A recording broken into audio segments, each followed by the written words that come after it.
Ever since I started getting into guns seriously in the early 90s, I've heard over and over again that revolvers are dead.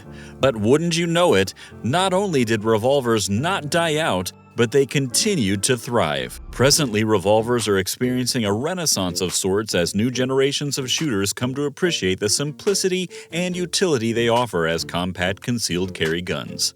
In many ways, the snubby revolver is the best defensive firearm a person could ask for, and they have proven to be perennially popular as evidenced by these slew of classic and new offerings put out by manufacturers. Today I'll be taking you on a tour of 5 of the very best revolvers for concealed carry available to shooters. But before we go, please consider subscribing to the channel as a member.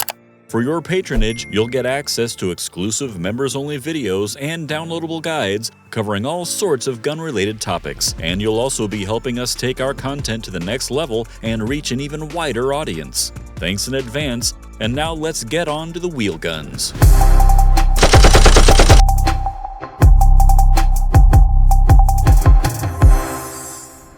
The first revolver we are looking at today is the Kimber K6S. I know plenty of people who were laughing when Kimber dared to release a revolver a few years back, and I was one of them. Nobody is laughing now. Kimber has produced one of the nicest, smoothest shooting and most eminently carryable .357 Magnum snubbies there is. This compact revolver boasts several features that make it ideal as a primary defensive firearm, especially compared to some of its competitors from other brands. A large and heavily checkered cylinder release is easy to actuate, and the 3-dot combat sights are prominent and quick to pick up but snag-free. This all-steel gun looks massive, mostly thanks to its slab-like 2-inch barrel and influted but flattened 6-shot cylinder. But believe it or not, it's surprisingly lightweight, just 23 ounces empty. The double-action-only design uses an internal hammer for a slick and snagless silhouette, and the trigger is glassy smooth at just 10 pounds. Always a welcome feature on a tiny revolver like this.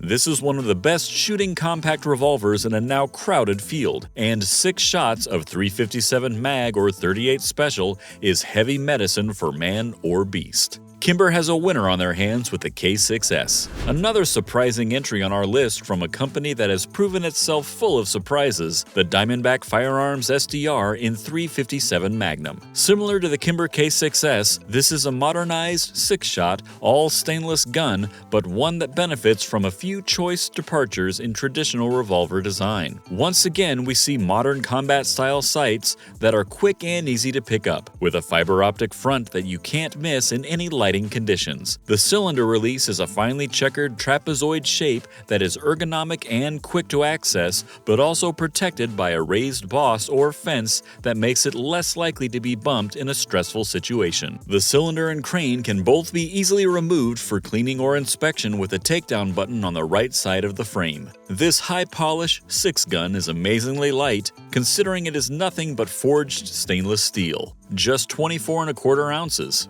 It also features a 2-inch barrel, exposed hammer with a wide spur, meaning you'll have the option of thumb cocking if you want to, though compact revolver disciples might express some concern about it hanging up the draw. Even so, everyone has their preference, and folks got by with revolvers with proper hammers for a very long time with no problems. Diamondback Firearms has quickly established a reputation for pushing boundaries and innovating quickly, and I'm excited to see where their revolver lineup goes. Their SDR sure is a superior initial offering. We're dropping down in caliber for the next gun on our list, way down. But before we reveal it, please take 1 second and hit like, subscribe, and the notification bell. It really helps us out, and you won't miss out on any of our great upcoming videos here on Guns You Can't Live Without. Smith & Wesson is the ever-present titan of revolver manufacturing. For well over a century, they have been turning out high-quality wheel guns in calibers, sizes, and configurations to suit any shooter's requirements. From the very largest capable of launching bone-crunching big-bore bullets to petite pocket guns that you can basically forget about until you need them. No matter what you reach for, when you reach for a Smith & Wesson revolver, you know you can count on it to get the job done. One of their best carry guns, and one that I find tragically underrated, is the Model 351C, a tiny 22 Magnum J-frame. If we're being honest, if you handled one Smith & Wesson J-frame, you've basically handled them all. S&W long ago figured out the winning formula.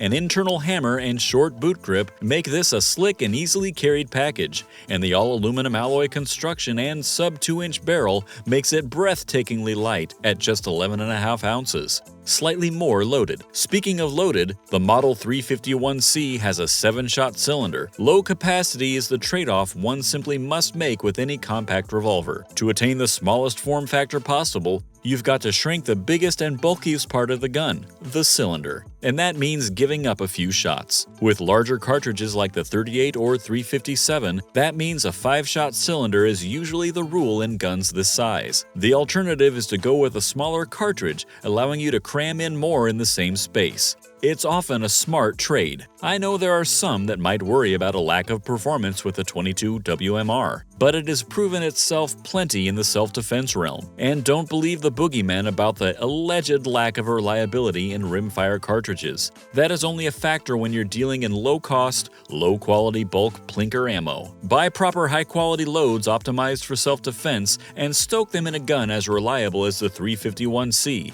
You can count on it. As a backup gun, genuine pocket revolver, or a carry piece for quick trips to the grocery or gas station, the Smith & Wesson 351C deserves a look. The next gun on our list is a legend that has been brought back from the dead when Colt reintroduced their line of snake revolvers, starting with the iconic Python. There was much rejoicing. Well, much rejoicing, but also plenty of griping. The revised lineup made some significant internal changes to the actions of these revered guns, and some purists weren't happy with that. But what cannot be debated is that these new Colt revolvers are more durable, more reliable, and made to put in some serious work. Arguably, the best example of this new era in Colt wheel guns is the King Cobra carry. Although the OG King Cobra was certainly a fine revolver, it never carried the prestige of the Python or the menace of the Anaconda, its two larger siblings. But both of those revolvers are big, really big, and almost entirely unsuitable for concealed carry. The King Cobra carry is still one of the largest and heaviest revolvers on our list, 2-inch pipe or not. But this is a Colt you can still actually keep on you. 6 shots of 357 Magnum with a spurless external hammer,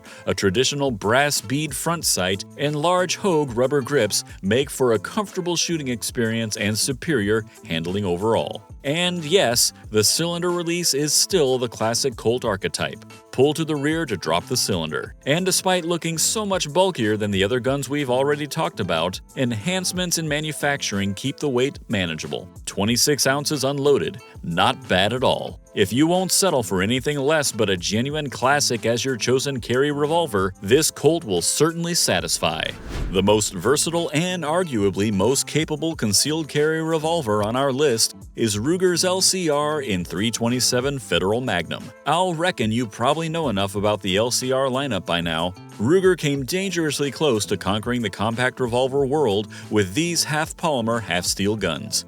Very lightweight, boasting superb out-of-the-box triggers and good sights, they are one of the best all-around options on the market, and they're significantly cheaper than competing guns to boot. In the years since its release, Ruger has also introduced half a dozen different chamberings, including one we are looking at now, the .327 Fed Mag. This pocket powerhouse pushes 85 to 115 grain bullets at blistering velocities, even with that short barrel, achieving the deep penetration needed to handle all conceivable self-defense problems. The smaller caliber makes a 6-shot cylinder possible in a true compact form factor, and its innovative cartridge enables the LCR to have a few more tricks up its sleeve. It can also chamber the still potent 32 H&R mag, soft-shooting 32 long, and the pipsqueak 32 short. This allows you to practice or train a new shooter with low noise and low recoil loads, or load for bear with 2 impressive magnums. In a pinch, it can even use 32 ACP, though the extractor cannot pluck out the rimless empties.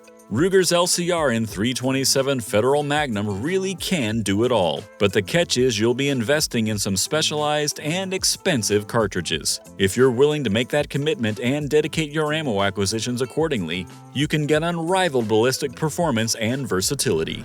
That concludes our list for the best concealed carry revolvers you can get. Today you can get modernized 6-shot snubbies thanks to Kimber and Diamondback Firearms, or tote a legitimate classic in the form of the resurrected Colt King Cobra carry? And if you'd like a smaller caliber, what would be your choice? The S&W Model 351C or Ruger LCR in 327 Fed Mag? Let me know what you think down in the comments. And be sure to hit like and subscribe so you don't miss out on any upcoming videos here on Guns You Can't Live Without. I will catch you next time.